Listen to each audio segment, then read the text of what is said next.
Hello students, मेरे इस channel विज्ञान पाठशाला में आप सभी का स्वागत है। और आज मैं आप लोगों के लिए साइंस का एक और नया वीडियो लेकर के आया हूं। तो इस वीडियो को शुरुआत से लेकर अंत तक जरूर देखना स्टूडेंट्स, क्योंकि आज भी आप कुछ नए प्रश्नों को पढ़ने वाले हैं, तो इसका पूरा लाभ आपको मिल सके और आपकी तैयारी अच्छी हो सके। साथ ही साथ पेन और कॉपी ज़रूर अपने पास रखें, और जो प्रश्न हम पढ़ते जाएंगे उन प्रश्नों के आंसर आप भी देते जाएँ स्टूडेंट्स, जिससे वीडियो के लास्ट में आप ये देख सकें कि आपके द्वारा कितने प्रश्नों का सही आंसर दिया गया है और आपकी तैयारी कैसे चल रही है, इसका पता भी आपको चलेगा। तो वीडियो को शुरुआत से लेकर अंत तक जरूर देखा स्टूडेंट्स, और वीडियो पसंद आने पर उसे लाइक और शेयर करना बिल्कुल ना भूलें। और वीडियो देखने से पहले स्टूडेंट्स मेरे इस चैनल को सब्सक्राइब कर लीजिए और बेल आइकन को प्रेस भी कर लीजिए, जिससे मेरे आने वाले हर एक नई वीडियो का नोटिफिकेशन आपके पास समय समय पर आता रहेगा। तो हम स्टार्ट करते हैं पहले क्वेश्चन से स्टूडेंट। पहला क्वेश्चन है हमारा कि ऑप्टिक नर्व तथा दृष्टि पटल यानी रेटिना के जंक्शन पर जहां संवेदी कोशिकाएं नहीं होती हैं, दृष्टि संभव नहीं होती है, यह जंक्शन कहलाता है। स्टूडेंट्स, इस जंक्शन को क्या कहा जाता है?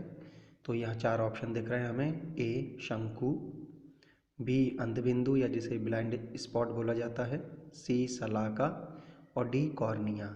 तो आप सही आंसर अपना नोट डाउन कर लें कि इसका सही आंसर क्या है। तो इसका सही आंसर अब हम देखते हैं स्टूडेंट्स। इसका सही आंसर स्टूडेंट्स अंधबिंदु या ब्लाइंड स्पॉट। तो स्टूडेंट्स, ऑप्टिक नर्व तथा दृष्टि पटल के जंक्शन पर जहाँ संवेदी कोशिकाएं नहीं होती हैं, दृष्टि संभव नहीं होती है जहाँ पर, तो ये जो जंक्शन होता है, इस जंक्शन को स्टूडेंट्स कहा जाता है अंधबिंदु या ब्लाइंड स्पॉट। इसकी थोड़ी सी परिभाषा मैं आपको बता दूं स्टूडेंट्स कि आंख के भीतरी पर्दे का वह बिंदु जहां किसी आंतरिक कारण से प्रकाश या बाहरी वस्तु का प्रतिबिंब न पहुंचता हो। ध्यान से सुने कि प्रकाश या बाहरी वस्तु का प्रतिबिंब न पहुंचता हो, तो उस जगह को हम क्या कहते हैं, या उस बिंदु को हम क्या कहेंगे स्टूडेंट्स? अंधबिंदु या ब्लाइंड स्पॉट कहते हैं। तो अगले क्वेश्चन की ओर अब हम बढ़ते हैं कि उपकला ऊतक की कोशिकाओं में अंतराकोशिकीय स्थान नहीं होता है क्योंकि वे। तो इसके चार ऑप्शन हैं।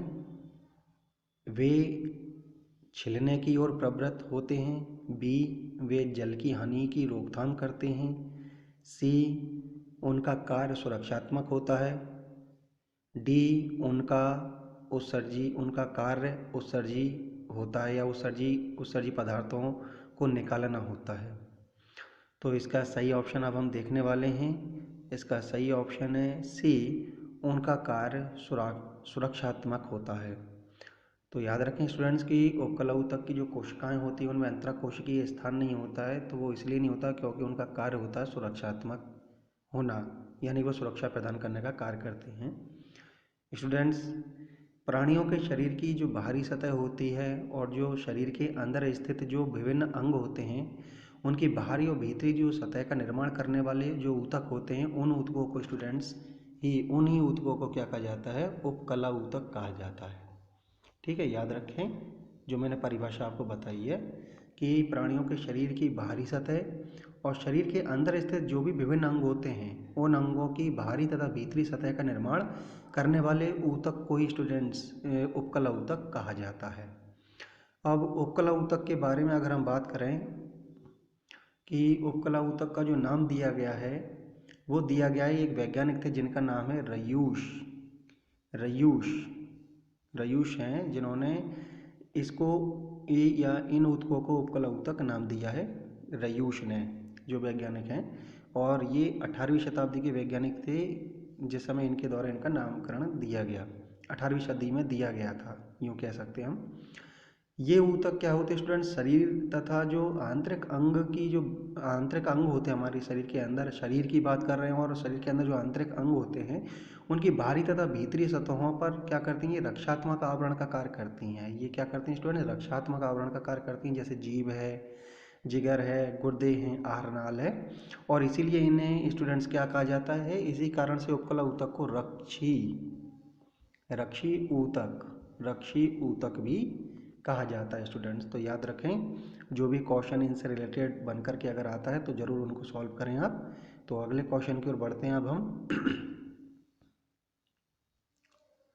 कि पादप कोश का भित्ति निम्न से बनी होती है स्टूडेंट्स। जो पादप कोश का भित्ति होती है वो किससे मिल करके बनी होती है, तो वही ऑप्शन हमें चुनना है जो इसका सही आंसर हो। ए सेल्यूलोज की बनी होती है, बी प्रोटीन, सी काइटिन और डी कैरोटीन। तो सही ऑप्शन आप नोट डाउन कर लें। इसका सही आंसर क्या है आप जल्दी से नोट डाउन कर लें अपनी कॉपी में, क्योंकि अब हम आंसर देखेंगे। इसका सही आंसर स्टूडेंट्स सेल्यूलोज। तो याद रखें कि पादप कोश का जो भित्ति होती है वो सेल्यूलोज से बनी हुई होती है। ठीक है, तो सेल्यूलोज क्या है स्टूडेंट्स, एक कार्बनिक यौगिक है और इसका रासायनिक जो सूत्र होता है वो होता है C6H10 और O5 का होल एन। ये सेल्यूलोज का क्या होता है, ये रासायनिक सूत्र होता है सेल्यूलोज का। और देखा जाए तो ये बहुत सारे जो हरे पेड़ पौधे होते हैं उनकी कोशिका भित्ति जो होती है, कोशिका भित्ति यानी कि सेल वॉल, जो सेल वॉल होती है वो कोशिका भित्ति यानी सेल वॉल वो सेल्यूलोज की बनी हुई होती है। किसकी बनी हुई होती है स्टूडेंट्स, सेल्यूलोज की बनी हुई होती है, ये याद रखें। और जो कपास के जो रेशे होते हैं, कपास की बात कर रहे हैं हम, कपास के जो रेशे होते हैं, रेशे स्टूडेंट्स उनका 90% जो हिस्सा रहता है वो स्टूडेंट्स किसका बना रहता है, सेल्यूलोज का ही बना रहता है। तो आशा करता हूँ ये जानकारी आप अपने माइंड में ज़रूर रखेंगे कि जो भी मैंने आज आपको बताया है। तो अगले क्वेश्चन की ओर बढ़ते हैं अब हम कि कोशिका का अजीवित भाग निम्न में से कौन सा है। अजीवित भाग कौन सा है स्टूडेंट्स कोशिका का, ए नाभिक, बी कोशिका भित्ति, सी जीव द्रव्य और डी जीव द्रव्य कला। तो इनमें से हमें देखना है कि कोशिका का कौन सा जो भाग है वो अजीवित है। तो सही ऑप्शन आप नोट डाउन कर लें जल्दी से कॉपी में, क्योंकि अब हम आंसर देखने वाले हैं। और इसका सही आंसर स्टूडेंट्स कोशिका भित्ति। कोशिका का जो अजीवित भाग होता है वो स्टूडेंट्स होता है कोशिका भित्ति। और जो कोशिका भित्ति होती है वो स्टूडेंट्स किसकी बनी हुई होती है, सेल्यूलोज की बनी हुई होती है, जिसके बारे में हम चर्चा कर चुके हैं। और कोशिका भित्ति जो है स्टूडेंट्स वो सिर्फ किसमें पाई जाती है, पादप। कोशिका भित्ति जो है वो सिर्फ पादप कोशिका में ही पाई जाती है। ये पादप कोशिका की पहचान है स्टूडेंट्स कि जो कोशिका भित्ति होती है वो किसमें पाई जाती है, ये सिर्फ कोशिका जो भित्ति होती है वो पादप कोशिका में ही पाई जाती है, जंतु कोशिका में ही एब्सेंट होती है। अगले क्वेश्चन की ओर अब हम बढ़ते हैं स्टूडेंट्स। जब गुथे हुए आटे को रोलिंग पिन यानी बेलन से दबाया जाता है तो लगाया गया बल परिवर्तित करता है। तो यहाँ 4 ऑप्शन दिए गए हैं, ए दिशा, बी अमाप, सी आकार और डी गति। तो इसका सही आंसर क्या है आप भी नोट डाउन कर लें अपनी कॉपी में। अगला हम देखने वाले हैं इसका आंसर। तो इसका सही आंसर स्टूडेंट्स गति, यानी कि जब गुथे हुए आटे को रोलिंग पिन बेलन से दबाया जाता है तो लगाया गया जो बल है वो परिवर्तित करता है क्या, गति। तो अगले क्वेश्चन की ओर अब हम जाते हैं कि निम्न में से एक फसल का उदाहरण है। इसमें से कोई एक ऑप्शन हमें देखना है जो क्या है, एक फसल का उदाहरण है, उसे हमें स्टूडेंट्स पहचानना है। तो ए ऑप्शन है गुलाब के बगीचे में पौधे, बी खेत में उगाए जाने वाले अनेक गेहूं के पौधे, सी रसोई के बगीचे में पौधे और डी छत के बगीचे में पौधे। तो हमें देखना है कि इनमें से एक फसल का उदाहरण कौन सा है ऑप्शन। तो सही ऑप्शन आप नोट डाउन कर लें क्योंकि अब हम आंसर देखेंगे। इसका सही आंसर है खेत में उगाए जाने वाले अनेक गेहूं के पौधे। ये एक फसल का उदाहरण है स्टूडेंट्स। अगले क्वेश्चन की ओर अब हम बढ़ते हैं कि निम्न में मुकुलन के माध्यम से अलैंगिक प्रजनन होता है। स्टूडेंट्स यहाँ कुछ ऑप्शन दिए गए हैं, तो इनमें अलैंगिक प्रजनन जो है, अलैंगिक प्रजनन होता है किसके माध्यम से, मुकुलन के माध्यम से। ठीक है, तो उसमें हमें देखना है इसमें से सही ऑप्शन क्या है, ए प्लेनेरिया, बी हाइड्रा, सी अमीबा और डी स्पायरोगायरा। तो आप अपना आंसर नोट डाउन करें जल्दी से। अब हम आंसर देखते हैं। इसका सही आंसर स्टूडेंट्स हाइड्रा यानी कि मुकुलन के माध्यम से जो अलैंगिक प्रजनन होता है वो स्टूडेंट्स किस में होता है, वो हाइड्रा में होता है। अब चूंकि जो बड शब्द होता है, जो बड शब्द हम यूज करते हैं, बड का मतलब होता है अंकुर। अंकुर इस शब्द का मतलब होता है स्टूडेंट्स, इस शब्द का मतलब होता है छोटा पौधा। ठीक है, अंकुर जो शब्द है, जो शब्द हम यूज करते हैं अंकुर, उसका मतलब होता है छोटा पौधा स्टूडेंट्स। अब मुकुलन की जो प्रक्रिया होती है स्टूडेंट्स, उसमें क्या होता है, उसमें उसमें क्या होता है कि एक छोटा सा अंकुर जो होता है वो जो जनक जीव होता है उसके शरीर पर विकसित हो जाता है। जैसे कि मान लेते हैं ये हाइड्रा है और हल्का सा कोई एक उभार इस तरीके से, इस तरीके का ये जो उभार दिख रहा है आपको, ये उभार क्या हो गया, ये विकसित हो गया है।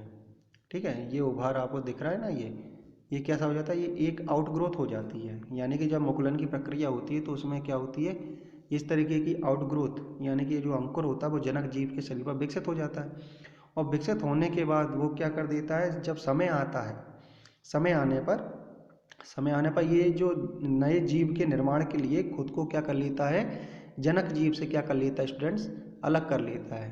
ठीक है, तो उससे एक नया जो जीव होता है वो पैदा हो जाता है, नया जीव बन जाता है इस तरीके से।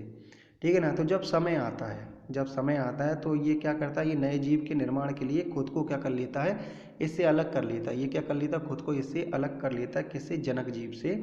ठीक है ना, तो जो हाइड्रा होता है, हाइड्रा की बात की जा रही है यहाँ पर, जो हाइड्रा है, हाइड्रा है, और जो ईस्ट है, ईस्ट की बात कर रहे हैं हम, हाइड्रा और जो ईस्ट है, इनमें स्टूडेंट्स मुकुलन के माध्यम से ही, मुकुलन के माध्यम से ही अलैंगिक प्रजनन होता है स्टूडेंट्स।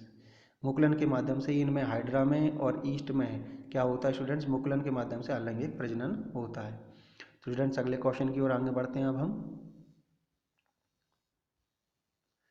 कि गर्म जल प्राप्त करने के लिए सोलर वाटर हीटर का उपयोग में नहीं किया जा सकता। मतलब क्या कंडीशन है कि उस कंडीशन के तहत हम सोलर वाटर हीटर का उपयोग नहीं कर सकते, उस परिस्थिति की बात करनी है हमें। तो ए ऑप्शन है, गर्म दिन के दिन इसका उपयोग नहीं किया जा सकता। बी, धूप वाले दिन इसका उपयोग नहीं किया जा सकता। सी, पवन वाले दिन इसका उपयोग नहीं किया जा सकता। और डी, बदली वाले दिन इसका उपयोग नहीं किया जा सकता। तो सही ऑप्शन हमें देखना है कि इसका सही ऑप्शन क्या है स्टूडेंट्स। इसका सही ऑप्शन है बदली वाले दिन, जो है वो गर्म जल प्राप्त करने के लिए सोलर वाटर हीटर का उपयोग हम बदली वाले दिन नहीं कर सकते। ठीक है ना स्टूडेंट्स, तो ये इसकी एक कंडीशन है। तो अगले क्वेश्चन की ओर अब हम आगे बढ़ते हैं।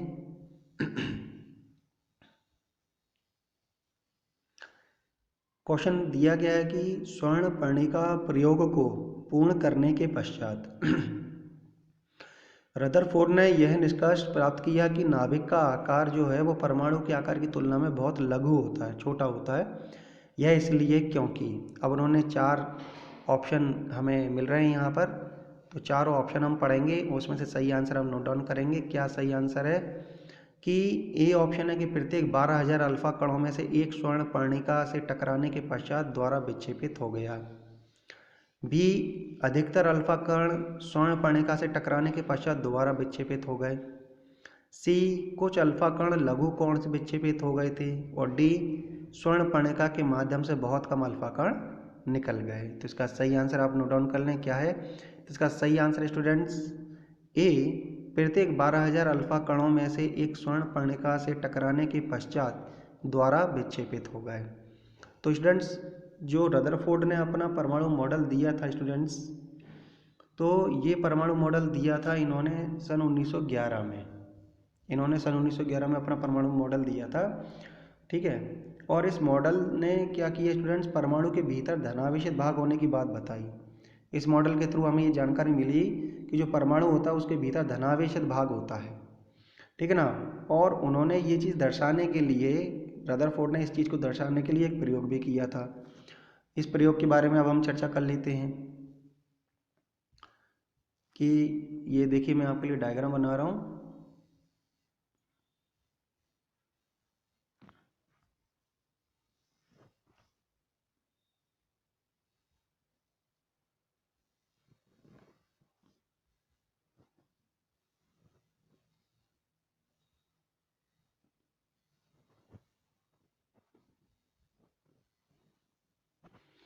ये इस तरीके से इन्होंने अपना मॉडल दर्शाया था।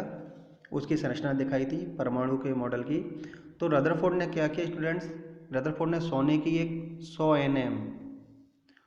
nm की एक पतली पन्नी ली रदरफोर्ड ने स्टूडेंट्स, ठीक है।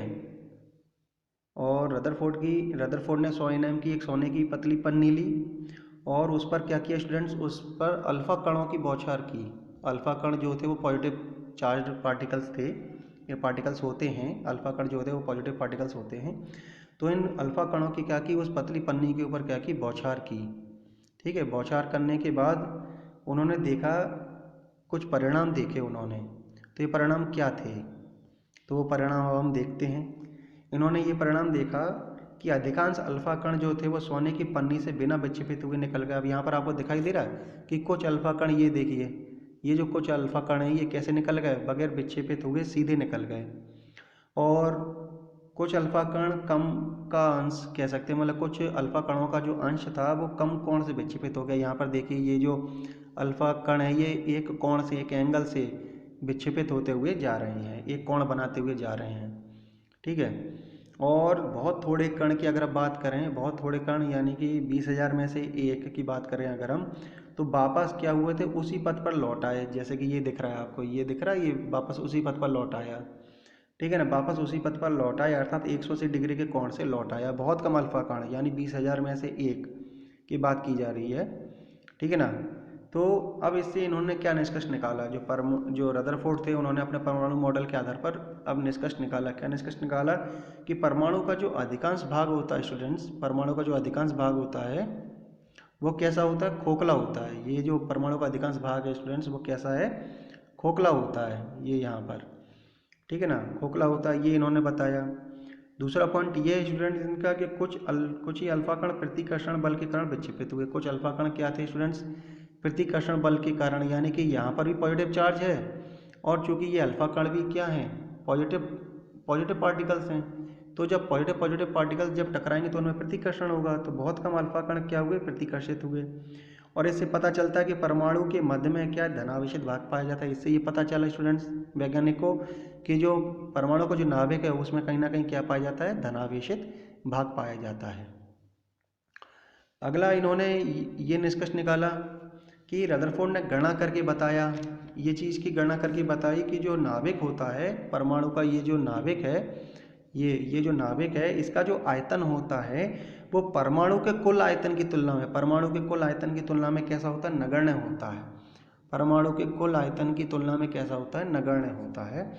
और उन्होंने ये भी बताया कि जो परमाणु की जो त्रिज्या होती है स्टूडेंट्स, परमाणु की जो त्रिज्या होती है वो होती है 10⁻⁻10 और जो नाभिक की त्रिज्या होती है वो इन्होंने बताई 10⁻⁻15, ठीक है। तो ये याद रखें कि परमाणु की जो त्रिज्या है वो 10⁻⁻10 बताई रदरफोर्ड ने, और जो नाभिक की जो त्रिज्या थी तो वो नाभिक की त्रिज्या उन्होंने बताई 10⁻15। ये चीज़ ध्यान में रखें, ठीक है। अगला पॉइंट ये बताता है हमें कि परमाणु का धनावेश, यानी कि जो परमाणु है इसका जो धनावेश है और जो द्रव्यमान होता है वो एक अति अल्प क्षेत्र में केंद्रित रहता है, ठीक है ना। एक अति अल्प क्षेत्र में क्या रहता है, केंद्रित रहता है। और इसे रदरफोर्ड ने क्या नाम दिया स्टूडेंट्स, इसे रदरफोर्ड ने नाम दिया नाभिक। इसको नाभिक नाम दिया रदरफोर्ड ने, ठीक है स्टूडेंट्स। अब ये भी बताए रदरफोर्ड ने, ये भी बताया स्टूडेंट्स कि रदरफोर्ड ने कहा कि नाभिक के चारों ओर जो इलेक्ट्रॉन रहते हैं, नाभिक के चारों ओर जो इलेक्ट्रॉन रहते हैं, नाभिक के चारों ओर, ये इलेक्ट्रॉन क्या करते हैं, ये इलेक्ट्रॉन वृत्ताकार पथ पर घूमते रहते हैं, इस तरीके से घूमते रहते हैं, जिन्हें उन्होंने क्या कहा, कक्षा बोला, रदरफोर्ड ने कक्षा कहा, ठीक है ना। अब इन कक्षाओं में जो इलेक्ट्रॉन रहते हैं वो बहुत तेज़ी से घूमते हैं और इसलिए यह परमाणु मॉडल सौरमंडल से मिलता जुलता है स्टूडेंट्स। इसलिए ये जो रदरफोर्ड का परमाणु मॉडल है ये सौरमंडल से मिलता जुलता है। जिस प्रकार सौरमंडल में सूर्य को अगर हम क्या मान लें, नाभिक मान लें, परमाणु को नाभिक मान लें और जो इलेक्ट्रॉन है उनको ग्रह मान लें, तो जिस तरीके से सूर्य के चारों ओर सारे ग्रह चक्कर लगाते रहते हैं उसी प्रकार किसी परमाणु के नाभिक के चारों ओर इलेक्ट्रॉन इसी तरह से चक्कर लगाते रहते हैं। और अगला पॉइंट ये बताया गया कि जो इलेक्ट्रॉन है और जो प्रोटॉन है, आपका जो नाभिक है, इलेक्ट्रॉन है और जो आपका नाभिक है, ये आपस में आकर्षण के स्थिर वैद्युत बलों द्वारा बंधे रहते हैं। ये स्टूडेंट्स, इनके बीच में क्या रहता है, एक आकर्षण बल होता है, स्थिर वैद्युत जो बल होता है, उस आकर्षण बल के कारण ये आपस में क्या रहते हैं स्टूडेंट्स, बंधे रहते हैं। तो ये कुछ जानकारी थी जो मैंने आपको दी रदरफोर्ड मॉडल से रिलेटेड। आशा करता हूँ इसे आप ध्यान में रखेंगे। तो अगले क्वेश्चन की ओर बढ़ चलते हैं अब हम, कि भारत का सबसे महत्वपूर्ण तेल बीज मूंगफली एक, अब ये क्या है, जो मूंगफली है वो एक क्या है। तो ए ऑप्शन है खरपतवार पौधा है, बी अनाज फसल है, सी फलीदार पौधा है और डी रोपण फसल है। तो इसका सही आंसर अब हम देखते हैं और आप भी सही आंसर इसका नोट डाउन कर लें स्टूडेंट्स। इसका सही आंसर स्टूडेंट्स फलीदार पौधा। भारत का जो सबसे महत्वपूर्ण तेल बीज है मूंगफली, वो एक फलीदार पौधा है स्टूडेंट्स, याद रखें। तो चलते हैं अब हम अगले क्वेश्चन की ओर,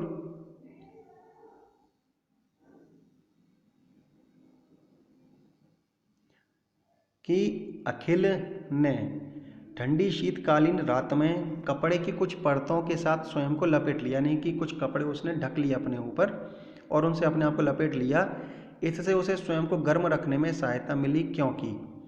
तो यहाँ चार ऑप्शन दिए हैं। यहाँ पर पहला ऑप्शन है कपड़ों की परतों के बीच घर्षण ऊष्मा उत्पन्न करता है, बी कपड़ों के बीच फंसने वाली हवा ऊष्मा की खराब संवाहक है, सी कपड़ा आसपास के तापमान की तुलना में अधिक तापमान पर होता है और डी कपड़ा ऊष्मा का एक संवाहक है।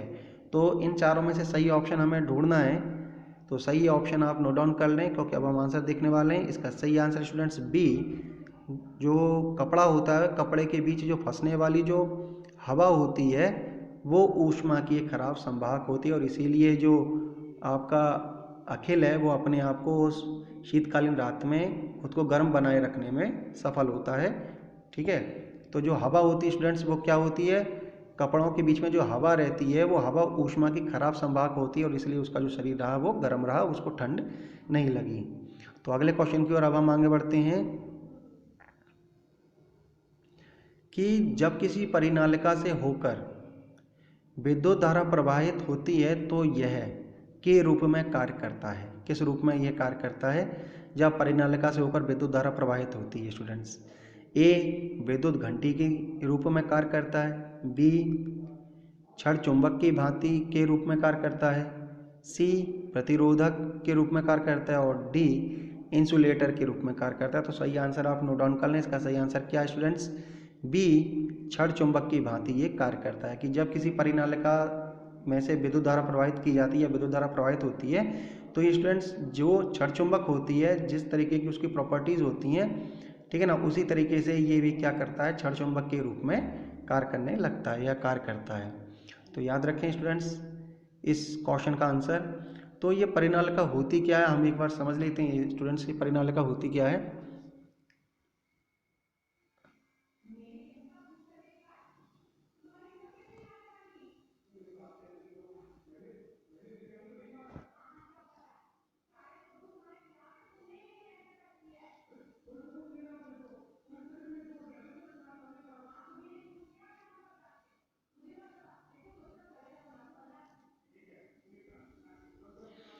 ये स्टूडेंट्स इस तरीके का स्ट्रक्चर होता है परिनालिका का।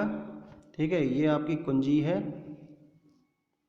ठीक है, अभी क्या होती है परिनालिका होती क्या, इसकी मैं परिभाषा आपको बता दूं, कि पास पास लिपटे विद्युत रोधी जो तांबे के तार होते हैं, यानी जो विद्युत रोधी जो तांबे का तार होता है उनको स्टूडेंट्स पास पास क्या किया जाता है, इस तरीके से कॉल्ड किया जाता है।